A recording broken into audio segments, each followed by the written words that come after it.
Grab your Omnitrixes and set your alarms because it is Euro time. Let's do this.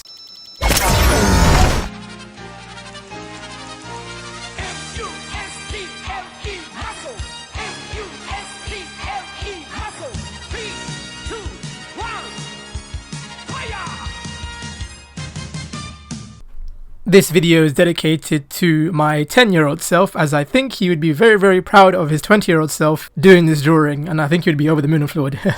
But this is also dedicated to anyone who is a fan of the Ben 10 series, and for anyone who's grown up watching the series on the Cartoon Network. I feel like it was destiny, being a naughty's baby and growing up watching this show, as the character, of course, is called Ben 10, Tennyson. Being 10 years old while watching this, it was like, bro, this show was meant for me. Legit, that's how I legit felt watching the show. The concept of the Omnitrix is just something so unique. I've never seen that before in like any superhero, like sci-fi piece of fiction at all, and it's definitely my favorite Cartoon Network show, period, facts, hands down. So I am doing a splash page of Ben Tennyson and his 10 aliens, his arsenal of aliens from the Omnitrix. And I am currently drawing forearms, the poster child of Ben's arsenal, 1/3 of the poster children of Ben's arsenal. He is the tank of the crew. Not gonna lie, I thought drawing aliens would be a bit intimidating at first, but ideally something like forearms. He's basically like Colossus or Superman. Just give him an extra set of limbs and we're set. So it wasn't, I thought it would be a bit of a problem, but at first it was smooth sailings afterwards. Curious if any of you owned the toy watch of the Omnitrix growing up. I had the toy, and not gonna lie, when I would come in with that watch on a non-uniform school day, on a mufti day, I felt like the biggest VIP ever. I used to flex that watch as if it was a Rolex. I'm not even a watch person, but it felt very, very good.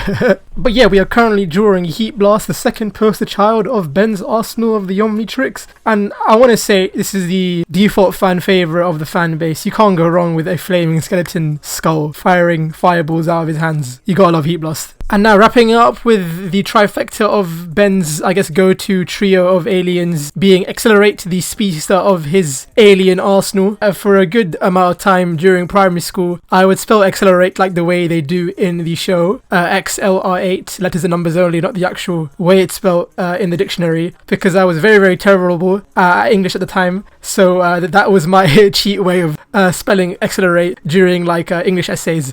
Overall, I love his visor, I love his design. He's one of my favorite speedsters of all time. He's up there with like the Flash, Speedy Gonzales, and Sonic the Hedgehog. Yeah, even some of the spin-off titles were pretty good. There was a Ben 10 movie, there were a bunch of movies actually live action on the Cartoon Network. Great memories, because I do remember the trailers and the countdown timer that would be at the bottom of the screen, counting the days for Ben 10 Race Against Time, that was it. I think that was called. At the time the CGI was very, very good. I remember seeing Heat Blast in real life and I was blown away by how cool it looked, with like his molten magma look, and Diamond Head, of course, as I'm drawing him right now. There was also a game on the PSP I had, and the PS2. It was called Ben 10 Protector of Earth. It was a very, very underrated action platformer game. I don't know if anyone else remembered that, but I have such good memories playing that game. Okay, with my boy Diamond Head finished, we are moving on to my personal favourite alien of Ben's arsenal, being Upgrade. Mate, his powers are just so cool. The fact that you can go into any piece of technology and quote-unquote upgrade it, especially in the day and age that we live in with the technology that we have. And when you see Upgrade go into like cars and vans and computers, and especially that one episode where there was a crossover between him and Generator Rex, and when like he goes Upgrade and like he upgrades Rex's like armor and nanotech, it was like a dream come true seeing that as like a 12-year-old. The next alien I'm drawing is a severely very underrated alien in Ben's Omnitrix, Upchuck. Do you remember Upchuck? He didn't go Upchuck that very much during the entire franchise, but there was that one episode where I think it was the season finale, being Ben 10 versus the Negative 10, where like he goes Upchuck for the first time and like he can eat like anything and like spit and regurgitate them out. Such a cool, wacky ability. And low-key, I find Upchuck, he's got a very like adorable character design, so I already had to put him on the splash page. Come on. We are moving on to even smaller alien in Ben's arsenal, the smallest, but the biggest brain and the highest IQ level. There was a lot of times where Ben usually would go as a brawn character like Forearms or Diamond Head to down an opponent, but there was a lot of times where the writers were very, very creative and Ben had to really outsmart his way out against villains like the Forever Knights, Vilgax, and Dr. Animo.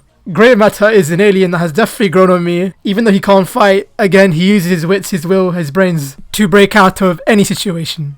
Plus, cough cough dead ass, I legit went to draw Grey Man just because I was very, very worried about space on this splash page. So you have to go smaller.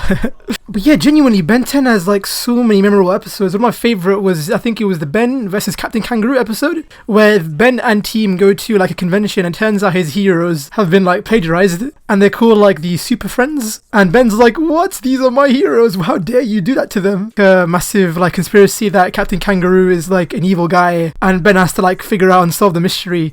Oh, another one's my favorite is the Isekai episode where Ben and Gwen are playing like a samurai video game on like a rainy day. Then like suddenly they just get warped into the video game and they have to like beat the video game and beat the boss. And like when they break boxes, some of the tokens are like Ben's aliens, which he can like turn into. And at the end, the boss is like the guy that you met at the beginning. And it was, great episode. It's a very great video game episode. I'm a sucker for video game episodes. Chill, YK, I need to stop fanboying over this cartoon. I need to talk about the drawing. That's the whole point of the video. I'm drawing Cannon Bolts, the replacement of Ghost Freak post the Ghost Freak season, the 11th alien, Cannon Bolt, one of my favorites as well. And ending the splash page with our 10th alien being one of the most underrated aliens in the series as well. Definitely up there with Upchuck, being Ripjaws, the water monster of the deep. I used to find his design so scary, but it would be so funny every time he'd come out of water because he couldn't breathe, and like he was like, help me, I can't breathe, give me water. It was very, very fun drawing those giant set of teeth on Ripjaw's jaw.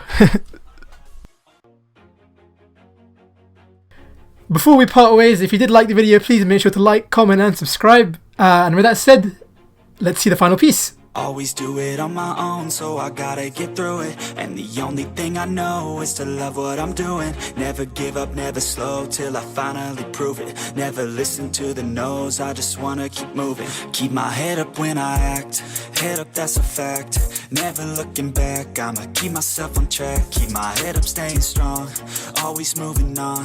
Feel I don't belong, tell my thoughts to move along. Push myself to be the best, die with no regrets, live with every breath.